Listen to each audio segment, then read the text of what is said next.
സ്നേഹപൂർവ്വം ഷാമ സീരിയലിൻ്റെ coming soon എപ്പിസോഡിൻ്റെ promo റിവ്യൂയിലേക്ക് എല്ലാവർക്കും സ്വാഗതം. അങ്ങനെ ജീവിയ അമ്മയും കൂടി രാധികയെ പെണ്ണ് കാണാനായിട്ട് രാധികയുടെ വീട്ടിലെത്തിയിരിക്കുവാണ് കേട്ടോ. ഈ സമയം അവർക്ക് മുമ്പിലേക്ക് ചായയും പലഹാരങ്ങളുമായിട്ട് രാധികയും എത്തുവാണ്. തന്നെ പെണ്ണ് കാണാൻ വന്നിരിക്കുന്നത് ജീവിയാണെന്നറിയുമ്പോൾ രാധിക ആദ്യം ഒന്ന് ഞെട്ടിപ്പോകുവാണ്. പിന്നീട് ദേവൻ രാധികയെക്കുറിച്ചുള്ള എല്ലാ കാര്യങ്ങളും അവരോട് തുറന്നു പറയുക. രാധികയെ തനിക്ക് ചെറുതിലെ വെച്ച് അമ്പലത്തിൽ വെച്ചാൽ കിട്ടിയതെന്നും തങ്ങളുടെ സ്വന്തം മോളെപ്പോലെ തന്നെ രാധിക വളർത്തുന്നതെന്നും എന്നൊക്കെ പറയുവാണ് കേട്ടോ. അങ്ങനെ ഇതൊക്കെ അറിയുമ്പോഴും ജീവിയുടെ അമ്മക്കും അതൊന്നും വലിയ കുറവായിട്ട് തോന്നുന്നില്ല. മാത്രമല്ല ജീവിയുടെ അമ്മക്ക് രാധികയെ കണ്ടപ്പോൾ തന്നെ ഒത്തിരി ഇഷ്ടമായി. തിരുമേനി, നിങ്ങൾ ഒന്നും മറച്ചു വെക്കാതെ എല്ലാ കാര്യങ്ങളും പറഞ്ഞല്ലോ. അതിൽ നിന്ന് തന്നെ മനസ്സിലാവും നിങ്ങളുടെ കുടുംബമഹിമയും സത്യസന്ധതയൊക്കെ. ഇതുപോലൊരു പെൺകുട്ടിയെ ഞാൻ എൻ്റെ മരുമകളാക്കാൻ ആഗ്രഹിച്ചത്. എന്നിട്ട് രാധികയുടെ അരികിലേക്ക് ചെന്നിട്ട് രാധികയെ ചേർത്ത് പിടിച്ചുകൊണ്ട് ജീവിയുടെ അമ്മ പറയുക, എൻ്റെ മോൻ്റെ ഭാര്യയായി രാധിക മോളെ കൂട്ടിക്കൊണ്ടു പോകാനായിട്ട് എനിക്ക് പൂർണ്ണ സമ്മതമാണ്. അത് കേൾക്കുന്നതും ദേവനും യശോദക്കും ഒക്കെ ഒത്തിരി സന്തോഷമാകുവാണ്. ജീവക്കും ഒത്തിരി സന്തോഷമാകുവാണ് കേട്ടോ. ഈ സമയം രാധിക മാത്രം സങ്കടപ്പെട്ട് നിൽക്കുവാണ്. അന്നേരം ദേവൻ പറയണേ, അങ്ങനെയാണെങ്കിൽ നമുക്ക് എത്രയും പെട്ടെന്ന് തന്നെ വിവാഹം നടത്താം. എത്രയും പെട്ടെന്ന് തന്നെ വിവാഹത്തിനുള്ള മുഹൂർത്തവും കുറിക്കാം. അങ്ങനെ ജീവ രാധിക വിവാഹത്തിനുള്ള മുഹൂർത്തം കുറിക്കാൻ പോകുവാണ്. അങ്ങനെ അവരെല്ലാവരും അവിടെ നിന്ന് പോകുവാണ്. ഈ സമയം രാധിക നേരെ പൂജമുറിയിലേക്ക് ചെല്ലുക.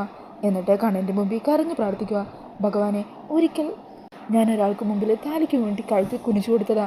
വരുണിൻ്റെ താലി ഇപ്പോഴും എൻ്റെ കഴുത്തിൽ കിടക്കുന്നുണ്ട്. അങ്ങനെയുള്ളപ്പോൾ ഞാൻ എങ്ങനെയാണ് മറ്റൊരായിട്ട് താലിക്കിനെയും വീണ്ടും കഴുത്ത് കുനിച്ചു കൊടുക്കുക? എന്നെക്കൊണ്ടതിനാവില്ല.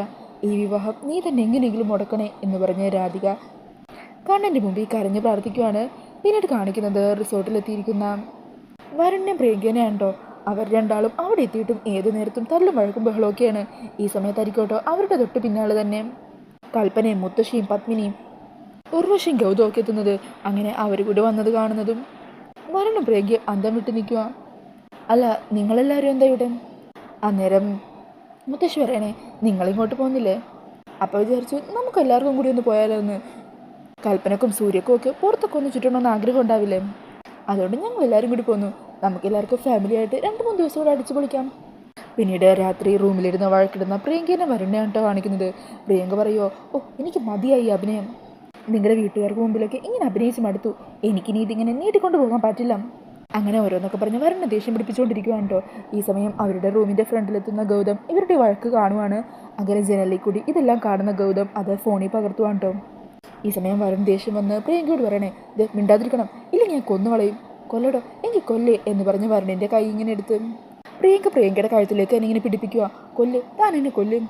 അങ്ങനെ ഇതെല്ലാം അവിടെ നിൽക്കുന്ന ഗൗതം ഫോണിൽ പകർത്തിക്കൊണ്ട് നിൽക്കുമായിരിക്കും.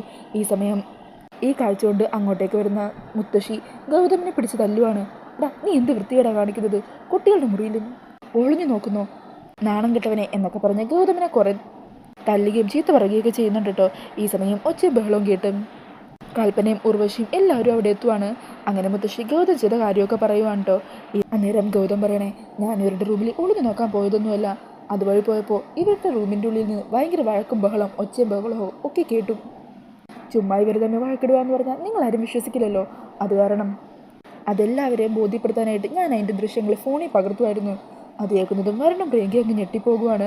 ഈ സമയം കൽപ്പന പറയണേ, എവിടെ നീ ആ ഫോണിങ് എടുക്ക് എന്ന് പറഞ്ഞ കൽപ്പന തന്നെ എല്ലാവർക്കും മുമ്പിൽ വെച്ച് ആ വീഡിയോ പ്ലേ ചെയ്യുവാണ് കേട്ടോ. അതുകൊണ്ട് എല്ലാവരും ഷോക്കായി നിൽക്കുവാണ്. പിന്നീട് കാണിക്കുന്നത് യശോദ വിവാഹത്തെ കാര്യത്തെക്കുറിച്ച് രാധികയോട് പറയുന്നതാണ്. അന്നേരം രാധികക്കാണെങ്കിൽ ഇപ്പോൾ വിവാഹം വേണ്ട എന്നുള്ള രീതിയിൽ ഓരോന്ന് പറയുവാണ് കേട്ടോ. അത് കേൾക്കുന്നതും യശോദ രാധികയോട് പൊട്ടിത്തെറിക്കണേ, ദേ അച്ഛൻ നിൻ്റെ കാര്യത്തിലൊരു തീരുമാനം എടുത്തു കഴിഞ്ഞു. നല്ല ബന്ധമാണ്. എല്ലാം അറിഞ്ഞിട്ടും അവർ നിന്നെ പൂർണ്ണ മനസ്സോടെ സ്വീകരിക്കാൻ തയ്യാറായതല്ലേ. അതുകൊണ്ട് മറിച്ചൊന്നും ഇനി ചിന്തിക്കാൻ നിൽക്കണ്ട. അങ്ങനെ അമ്മയുടെ ആ വാക്കുകളൊക്കെ കേട്ട് രാധിക ആകെ സങ്കടത്തിലായി നിൽക്കുവാണ്.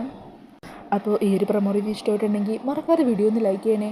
ഇതുപോലുള്ള കൂടുതൽ റിവ്യൂസിനായിട്ട് ഈ ചാനൽ ഒന്ന് സബ്സ്ക്രൈബ് ചെയ്തും കൂടി സപ്പോർട്ട് ചെയ്യണേ. Thank you.